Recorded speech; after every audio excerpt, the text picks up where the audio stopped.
cuando afrontan problemas inherentes a una enfermedad potencialmente mortal. Ya no se habla solo de cáncer. Previenen y alivian el sufrimiento a través de una identificación temprana, evaluación y tratamiento correctos del dolor y otros problemas, sean de orden físico, psicológico o social. Ya en el Perú existe la ley 30846, en donde se crea el Plan Nacional de Cuidados Paliativos para Enfermedades Oncológicas y No Oncológicas. Esto fue expuesto en el periódico El Peruano en septiembre del 2018. Esta ley estipula en el artículo 3 que dentro de los objetivos del Plan Nacional de Cuidados Paliativos para Enfermedades Oncológicas y No Oncológicas, tiene el objetivo de generar la inclusión de los cuidados paliativos en el Sistema Nacional de Salud a fin de lograr la máxima calidad de vida posible para el paciente y siempre considerando el entorno familiar y cuidadores, personas allegadas al paciente. El citado plan atiende enfermedades crónicas, progresivas, que generan dependencia y constituyen amenazas para la vida, ya de contener apoyo espiritual y psicológico y las medidas necesarias con enfoque intercultural que demandan los enfermos crónicos y terminales. Es decir, estamos ampliando más el concepto de lo que es los cuidados paliativos y afortunadamente en esta ley peruana lo toma en cuenta. En el salud tenemos una resolución de Gerencia Central de Prestaciones de Salud, en donde aprueba la Directiva de Gerencia Central de Prestaciones de Salud y emite ya una organización y funcionamiento de las unidades de cuidados paliativos en salud. Tal es así que estas existen ya tanto en los hospitales de mayor complejidad, llámese Rebagliati, Almenara, Sabogal, y en muchas de las provincias también.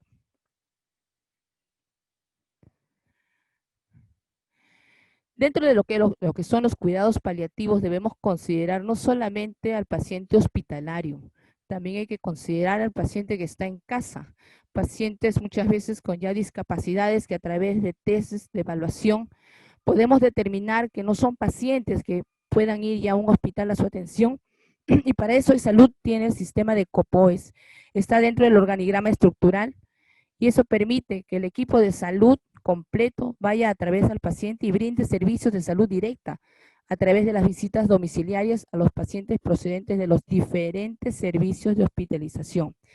Llámense estos posoperados, llámense estos oncológicos y no oncológicos.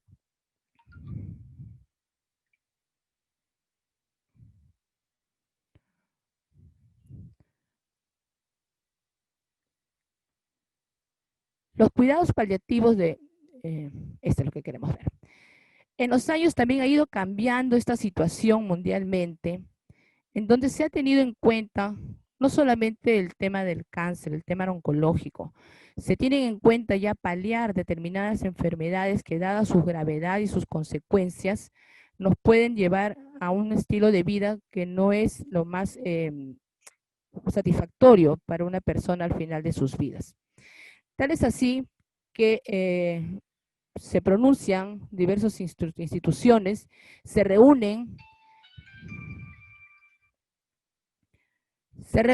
y mencionan lo que es una definición consensuada de cuidados paliativos.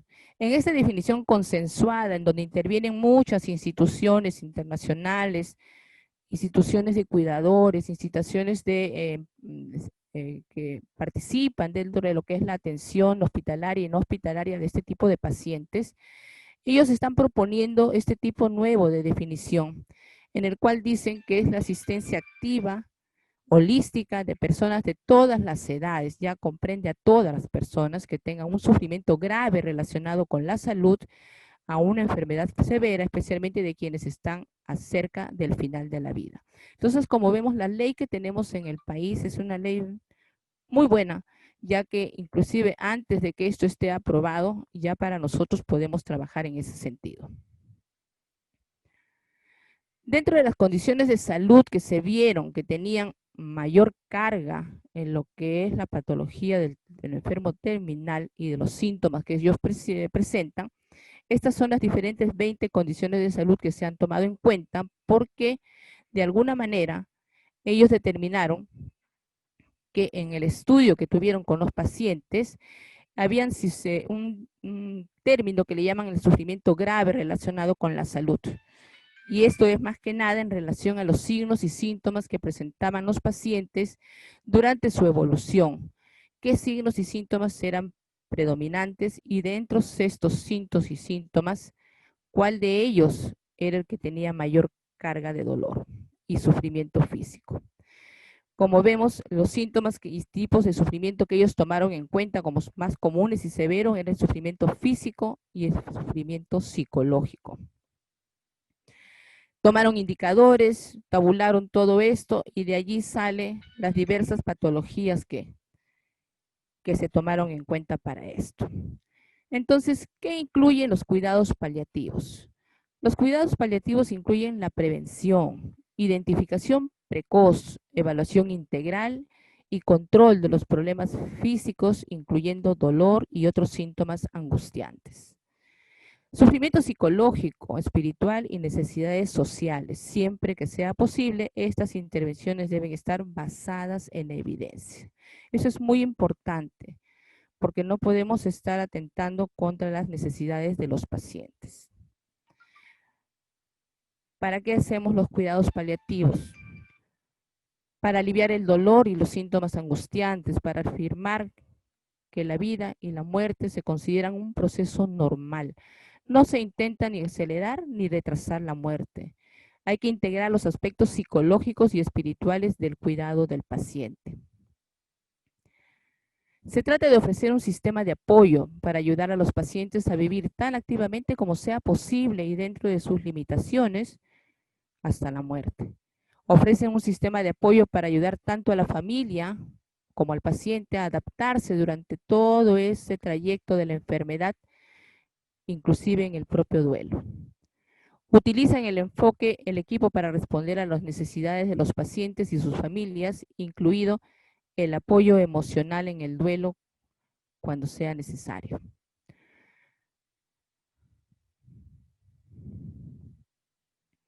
En general, los cuidados paliativos mejoran la calidad de vida y pueden también influir positivamente en el curso de la enfermedad. A más apoyo, más acompañamiento al paciente, el paciente se va a sentir más satisfecho, cierto que sabe que va a terminar sus días en algún momento, pero la idea es que eso sea lo más tranquilo posible. Entonces puede dispensarse en una fase inicial de la enfermedad junto con otros tratamientos que puedan prolongar la vida, como la quimioterapia o radioterapia, pero incluyen las investigaciones necesarias para comprender y manejar mejor las complicaciones clínicas que muchas veces son angustiosas. ¿Qué evidencia tenemos para tener este tratamiento o este acercamiento a los pacientes para ofrecer el cuidado paliativo? Este enfoque, que se conoce como cuidados paliativos tempranos, comienza poco después de dado el diagnóstico. Sea este inicial, sea este avanzado, lo importante es que tengamos como conocimiento el diagnóstico del paciente y todo aquello lo relacionado con este. A menudo se inicia generalmente por un tratamiento oncológico, como la quimioterapia o radioterapia, pero el equipo de cuidados paliativos debe entrar en forma temprana, proporcionando con el oncólogo y los equipos especializados una comunicación interrelacionada con el paciente para, de alguna manera, planificar la atención de este y, sobre todo, evaluar los signos y síntomas que puedan presentarse para poder informar al paciente. Vamos a ver los problemas más comunes que se tratan en los cuidados paliativos ya en forma específica. ¿Qué esperamos encontrar cuando tenemos por primera vez un paciente que está con un diagnóstico oncológico en este caso? Obviamente tenemos que ver la parte del examen físico. Vamos a ver temas. Lo que más le lleva al paciente es el dolor, el cansancio, la falta de apetito, náuseas y vómitos que muchas veces pueden ser ocasionados por la patología cancerosa, como también por los tratamientos diversos que se le puedan estar dando. Falta de respiración, insomnio. Es muy importante la parte emocional, la parte de superación. Debemos proveer a los pacientes y a las familias recursos diferentes que le puedan ayudar a salir de esto. La depresión y la ansiedad son solo algunas de las preocupaciones que pueden tratarse a través de los cuidados paliativos y su equipo integral.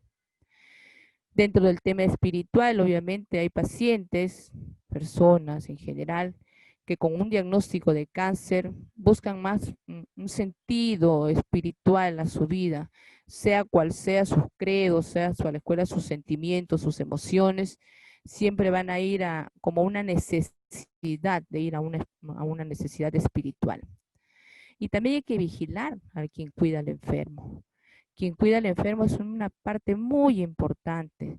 Son personas que tienen que adaptarse a una nueva vida, a la vida nueva que les da el paciente y a la vida nueva que ellos van a tener que adoptar como cuidadores, como personas que están a su lado, como personas responsables que tienen que darse el trabajo de acompañar, de dar la medicina, de llevarlos a los hospitales, ¿no? Inclusive de las tareas domésticas de donde vive esta paciente, porque obviamente ya él no se va a poder dedicar a eso. Y cómo no hablar del entorno familiar, no siempre hay que expresarlo, no siempre el cuidador va a ser un familiar. A veces dentro de lo que vemos es que generalmente es un familiar, porque obviamente no estamos en la economía europea de tener cuidadores ni llevarlos a otros sitios donde hay hospicios para ver esto. Pero en los que sí tienen las posibilidades económicas, obviamente lo van a hacer, pero los que no van a depender directamente del familiar o de hay una persona de la familia, sobrino, tía, alguien más joven que pueda ayudar en este aspecto.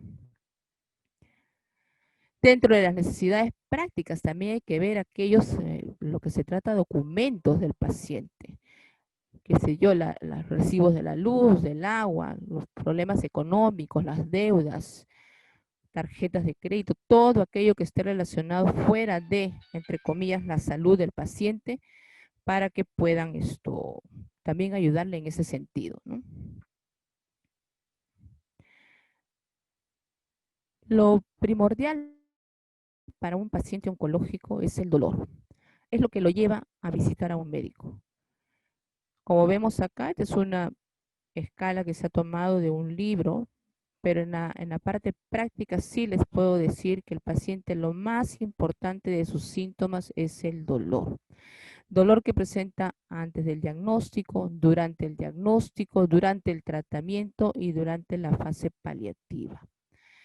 La prevalencia va a depender del tipo de tumor, del órgano que ha tomado, de las enfermedades anteriores que ya tenía el paciente que también le llevaban a dolor.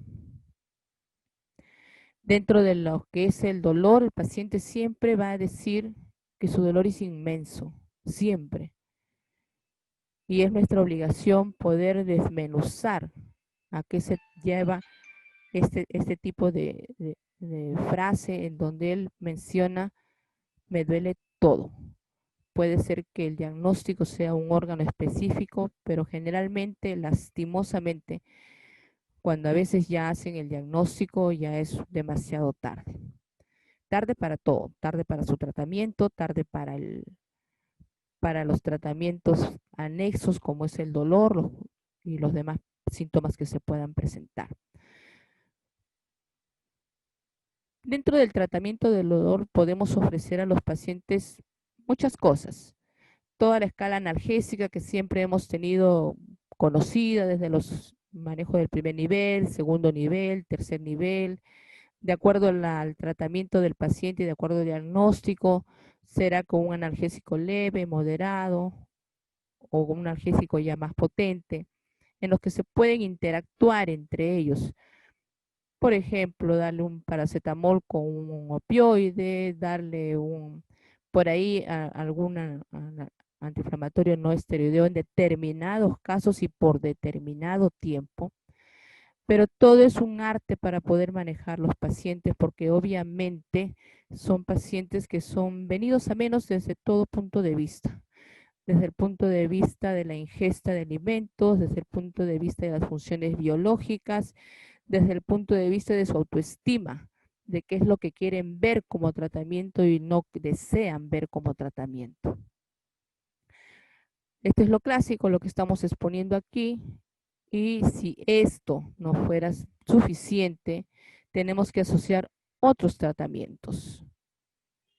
Dentro de los otros tratamientos tenemos que ver las patologías previas que tenía el paciente, porque siempre los dolores van a ser mezclados. Un paciente oncológico no solamente tiene el dolor oncológico, tiene dolor nociceptivo, tiene dolor neuropático, tiene dolor visceral. Es un paciente con una mixtura de dolores que hay que manejarlos adecuadamente para poder paliar el término dolor.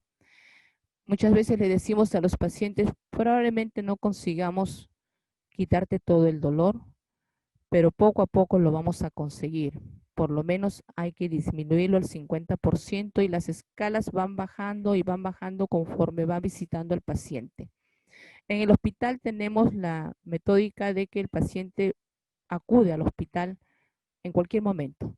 Obviamente en estas épocas de pandemia solamente pueden ir en el turno mañana, pero cuando no ha sido esto, trabajábamos mañana y tarde y ellos podían ir a cualquier hora a consultar, a verificar, a mostrar, a decir, a escuchar una palabra del médico, que es al final lo que más reconforta, hablar con el paciente, reconocerle sus molestias, decirles que son ciertas porque a veces hay problemas en la familia, hay problemas con el trabajo, hay problemas, como ya hemos hablado, externos que influyen en el paciente y hacen pues que ellos a veces incrementen su dolor, pero todo baja cuando uno tiene una buena conversación con el paciente. En lo más extremo que podemos llegar, pues ya es cuando no cede con los tratamientos habituales que hemos dado y obviamente con el tratamiento quimioterápico y radioterápico que indica el oncólogo, ya pasamos a ser un poco más invasivos.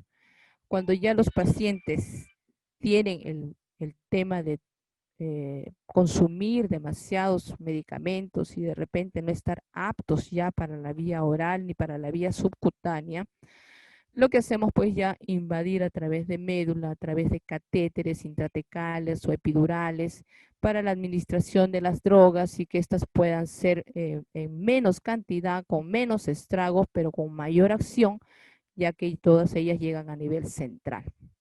Son procedimientos que los hacemos en las salas de procedimientos mínimamente invasivas y otros ya en salas de procedimientos ya tipo quirúrgicos, porque obviamente vamos a ingresar a canal medular. En muchos de los pacientes tenemos que ver que cuando son patologías viscerales, ya hay que hacer ya lo que se llama el tratamiento intervencionista. ¿Qué es esto? Es ingresar al paciente con todo un prequirúrgico preparado para realizar un bloqueo de los ganglios por donde se dispara todo el tema de dolor y poder bloquearlos totalmente. Y obviamente para esto tienen que tener pues consideraciones y esquemas de tratamiento y el paciente electivo para esto. No a todos los pacientes se les puede ofrecer esto. Hoy en día, por el tema de la pandemia, se ha tenido que dejar un poco esto y esperemos volver a retomarlo prontamente porque sí, muchos pacientes lo necesitan y se ha tenido que dejar de hacer. Pero sí era muy frecuente un tipo de tratamiento de esto que estábamos hablando, porque ya el paciente no tolera nada, ni la vía oral, ni la vía subcutánea, y necesitamos que tenga un alivio del dolor. Aparte del dolor, sabemos que ya tenemos otros síntomas asociados. Síntomas como las náuseas y vómitos, que se pueden presentar por la misma patología, se pueden presentar por las medicaciones que administramos, se pueden presentar porque ya hay una alteración del vaciamiento gástrico, porque ya es un dolor central, porque es un dolor ya aprendido y que muchas veces no se puede controlar. Entonces intentamos también manejar esos síntomas de náuseas y vómitos con diversos tipos de tratamientos, enseñando y capacitando al familiar las cosas generales que pueden hacer desde casa, como el tipo de ropa o el tipo de ingesta que puede tener porque no toleran una alimentación, entre comillas, normal. Hay que enseñar al familiar cómo se va a hacer este tipo de horarios, inclusive para las comidas, qué puede hacer, lo que no puede hacer, y probar terapias alternativas. No hay que cerrarse a la visión, a lo que simplemente dice la literatura como tratamiento farmacológico. Hay la medicina alternativa que también puede ayudar a estos pacientes y si ellos están de acuerdo se les propone y se hace. Y obviamente dentro de las náuseas y vómitos ya sabemos el tratamiento de farmacológico que se puede usar. Dentro de los síntomas también que se pueden presentar es la constipación, que es muy usual, ya sea por el mismo diagnóstico que tiene el paciente o por el efecto de los opioides débiles o eh, fuertes que se tienen que usar para este tipo de tratamiento. Desde el inicio se debe dar medicación para esto porque es algo que se va a presentar de todas maneras. Muy poco porcentaje de pacientes no va a tener este problema. Entonces tenemos ya que enseñarles la parte mecánica de cómo hacer la evacuación de heces pequeñas o a veces pueden ser inclusive grandes que motivan la ida del paciente a las salas de emergencia. Hay que prevenir el estreñimiento con dietas adecuadas, para eso hacemos las interconsultas con nutrición inclusive, para que les puedan dar una orientación en lo que es la dieta del paciente y obviamente nada escapa a un tratamiento farmacológico. Otros pacientes en pequeña cantidad van a presentar diarreas. Diarreas para ellos con una frecuencia e intensidad en aumento que pueden tener generalmente consistencia blanda. Hay muchos mecanismos, sobre todo lo que son patologías de colon. Y los tratamientos sí pues pueden ser farmacológicos y también no farmacológicos en el sentido de la medicina alternativa con algunas sustancias que se pueden dar. Algo que olvidaba mencionar también es el proceso de la alteración respiratoria. Pueden haber también síntomas respiratorios, disneas, leves, moderadas o severas, que generalmente son los que llevan a que hagamos prontamente cuidados paliativos para que puedan descansar ellos sin esa angustia que provoca la falta de aire. El apoyo tiene que ser psicológico, psicosocial y espiritual. El proceso de morir promueve alteraciones y vulnerabilidades tanto físicas como psicológicas, espirituales y existenciales. Estas son graduales y se redefinen interiormente de acuerdo a cada persona. Cada ente es individual. Nadie va a ser igual que el otro, ningún paciente es igual que el otro, cada uno tiene un credo o no lo tiene y eso hay que respetarlo. Lo principal es ayudarlos a que conserven la dignidad hasta en la muerte. Para eso nos basamos en los principios bioéticos, los principios de no hacer daño, de procurar siempre hacer el bien, de respetar la autonomía del paciente. La decisión del paciente es muy importante. A veces nos encontramos con temas de que el familiar no desea que el paciente sepa cuál es su diagnóstico.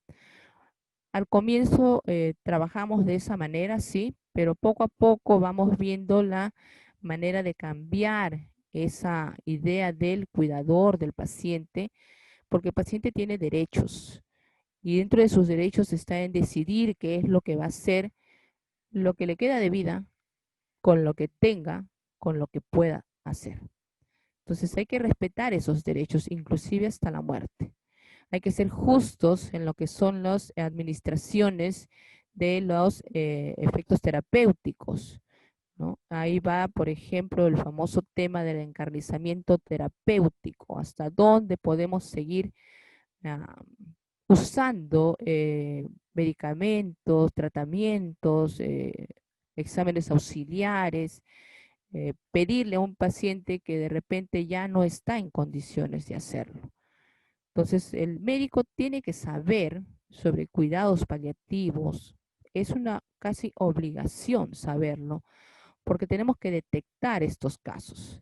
Casos en que los pacientes no tienen por qué estar sufriendo cuando de repente ni ellos mismos lo desean. De repente muchas veces ni siquiera el mismo paciente quiere ya que se le hagan más radiografías, más angiografías, más resonancias, cuando ellos mismos saben lo que va a pasar. Entonces el médico tiene que estar en la capacidad de detectar eso para poder ayudarlo más bien, no seguir maltratando porque eso es lo que sería que estábamos haciendo. Y hay que ser solidario con él, hacer lo que él necesita, lo que él quiere para el momento en que él lo necesita. Como vemos, el cuidador es una parte muy importante en la vida, muy importante. Y acá les he puesto un resumen de un trabajo. En Europa es muy frecuente, muy estudiado, muy trabajado esto del cuidador. Inclusive enseñan a través de las universidades el tema del cuidador, cómo debe prepararse para esto. Un cuidador puede ser cualquiera, puede ser un técnico de enfermería, puede ser un auxiliar, alguien que sepa cómo tratar al paciente, puede ser el sobrino, el hijo, pero que tiene que saber cómo estar al momento de toda la enfermedad del paciente, ser responsable del paciente y sobre todo acompañarlo, que es lo que él necesita. Él necesita que esté la gente con él. Él necesita una mano amiga. Él necesita a alguien que le ayude no a decidir, porque la decisión la tiene que tomar el paciente. Él necesita a alguien que esté allí para que cuando él decida algo, eso se pueda hacer. Entonces, esa es la finalidad del cuidador. Y en el final de la vida es más importante todavía, porque va a ser sus últimas decisiones que tome este paciente. Entonces, hay muchos estudios sobre esto, muchas investigaciones se han hecho y como les digo, hay mucho para leer al respecto porque ya existen ya inclusive títulos que les dan a la gente que estudia para esto.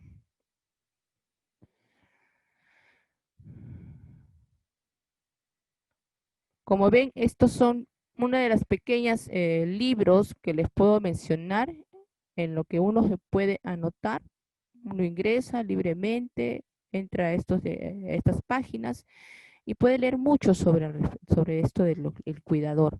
Existen comunidades dedicadas a esto. En España es muy frecuente los hospices, que le llamamos hospicios, hospitales dedicados a los pacientes que están en estado terminal. En Lima hay algunas dependencias que están trabajando con el Instituto Nacional de Neoplásicas, que ellos tienen muy elaborado todo esto y podemos acceder libremente a ellos para poder aprender cómo estar, cómo acompañar. Esa es la función del cuidador. No solamente es darle los medicamentos a la hora que le toca dar, sino que tiene que estar al acompañar al paciente, a ver sus necesidades, a ver qué cosas hay que informar al médico que lo visita. Entonces, esas son las funciones de un cuidador. Y no terminan los cuidados paliativos cuando el paciente llega a morir. Los cuidados paliativos continúan hasta el duelo. ¿Qué cosa es el duelo? Es el estado de pensamiento y actividad que se produce como consecuencia de la pérdida de una persona o cosa amada, asociándose a síntomas físicos y emocionales. La pérdida es psicológicamente traumática. Todos en algún momento de nuestra vida hemos pasado por eso. Necesita un tiempo, un proceso para poder volver a equilibrarse y eso es la etapa del duelo. En los cuidados paliativos también debemos estar presentes para el duelo de la familia, porque el paciente ya murió, ahí terminó el paciente, pero queda la familia con toda su vida trastocada, queda su familia con toda la vida por delante, pero que cambió rotundamente durante los 6 meses antes de la muerte, durante los 3 años que se dio el diagnóstico y en otros durante 10 años que se dio el primer diagnóstico. Entonces, como vemos, el tiempo de vida es invariable y el tiempo que hay que estar con el paciente también lo va a hacer. Y mientras más tiempo de la época, la etapa de duelo va a ser más larga.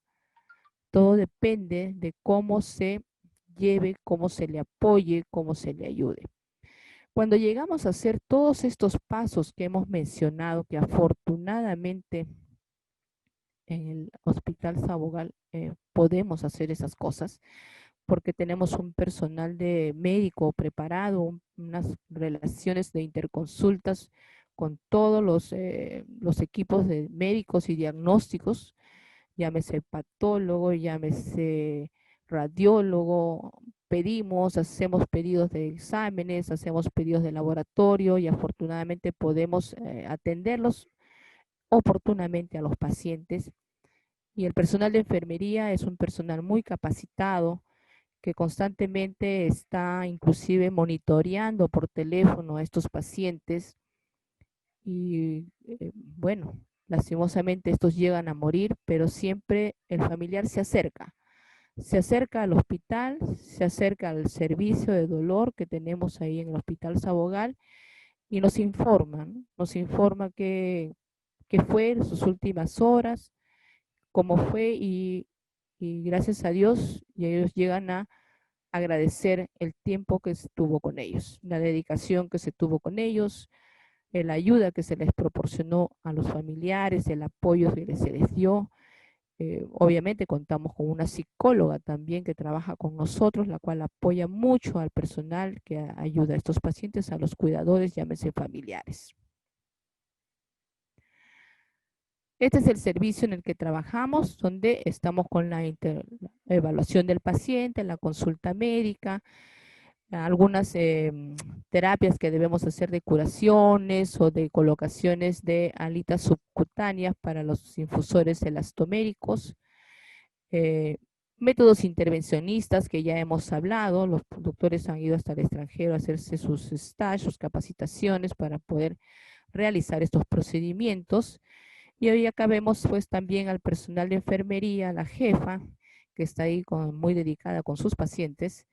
Y bueno, ellos dándonos una mejor sonrisa que pueden dar de satisfacción y quizás hasta de agradecimiento por la atención brindada, ¿no?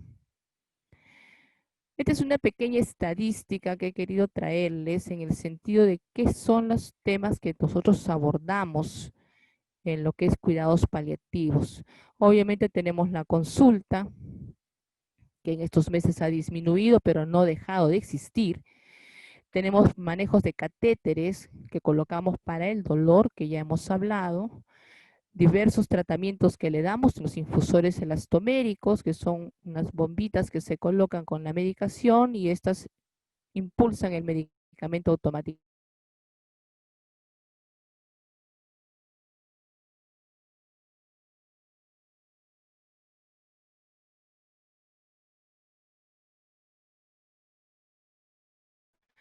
Una de las medidas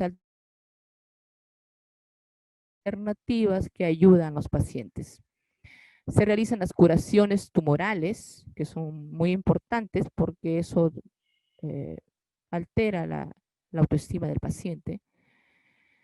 Participamos activamente en lo que es la atención de la agonía y la muerte en los pacientes hospitalizados. Siempre hay una enfermera que está destinada a salir a visitar todo el hospital, inclusive las emergencias, y nos pasa la voz y nos hacen las interconsultas en determinados pacientes para ofrecer al familiar, luego de la evaluación, pues esa atención especializada de la agonía y la muerte del paciente con la sedación paliativa. Y cosa importante también a ver es que hay mucha capacitación. Le damos tiempo a lo que es capacitación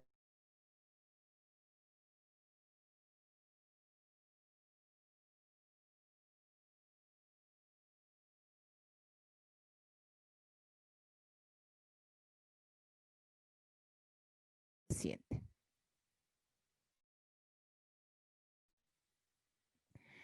Entonces, ¿qué es lo más importante que hemos visto en estos tiempos? Lo más importante que ha salido a la luz es que por fin ya se promulgó la ley de urgencia médica y atención integral del cáncer en el niño y el adolescente. Era algo de lo que todavía esa partecita adolecíamos, pero ya se dio. Eso quiere decir que abarcan los cuidados paliativos desde los niños y adolescentes, los adultos, adultos mayores y en los niños inclusive de aquellos que cuenten con seguro médico hasta los 18 años, que a veces el límite de edad en algunas instituciones hace que ya no lo tengan, ¿no? Pero todavía nos falta adoptar políticas y normas adecuadas, asegurar planes de seguro en donde todos puedan tener la cobertura de los cuidados paliativos, asegurar acceso a medicamentos. A veces adolecemos de la falta de medicamentos, de narcóticos por épocas, pero que tratamos de que eso no suceda y hacer una buena repartición para todos. Asegurar que los cuidados paliativos formen parte en todos los servicios de salud, desde la instancia primaria hasta los hospitales de tercer nivel. Colaborar con las universidades, y actualmente ya hay universidades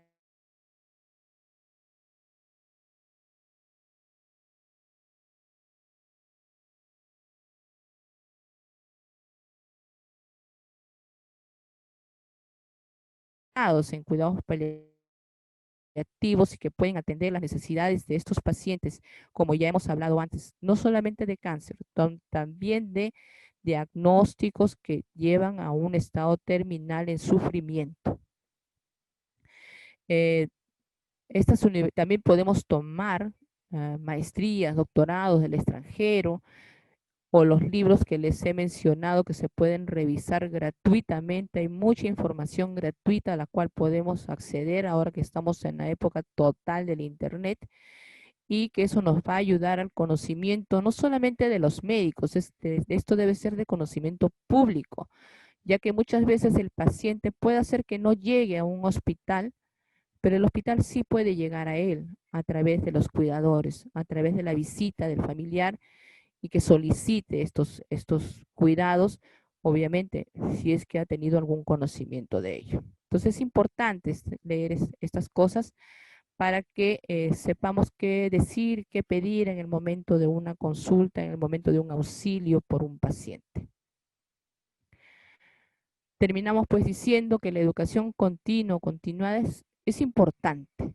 Tenemos que estar siempre capacitándonos, estar al día, leer muchísimo en lo que es cuidados paliativos. Hoy en día hay mucha literatura al respecto, el aspecto legal de los cuidados paliativos, el aspecto bioético. Hay mucha diversificación en teorías alrededor de los cuidados paliativos. Y les pongo lo que existe hoy en último que ha llegado, que es la Organización Panamericana de la Salud, que está dando un curso virtual sobre cuidados paliativos para el profesional, en donde el profesional puede acceder a este curso, obviamente dar un examen, una graduación, una calificación, y va a tener a su disposición todo lo que es en forma sucinta, una base sobre lo que es cuidados paliativos y de repente tener esa base como inicio, y ojalá fuera así, para un estudio posterior ya de una maestría, un diplomado y profundizar en esto, porque como hemos visto, todos tenemos la obligación de saberlo al ser esto ya una ley.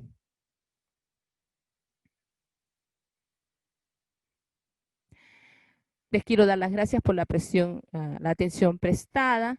Si hay algunas preguntas, por favor, quisiera que me las hicieran llegar a través de las páginas. Yo gustosamente voy a poder resolverla. Mi nombre soy la doctora Irma Sotomayor Borja y trabajo en el Hospital Nacional Alberto Sabogal Sologuri. Muchas gracias por la atención.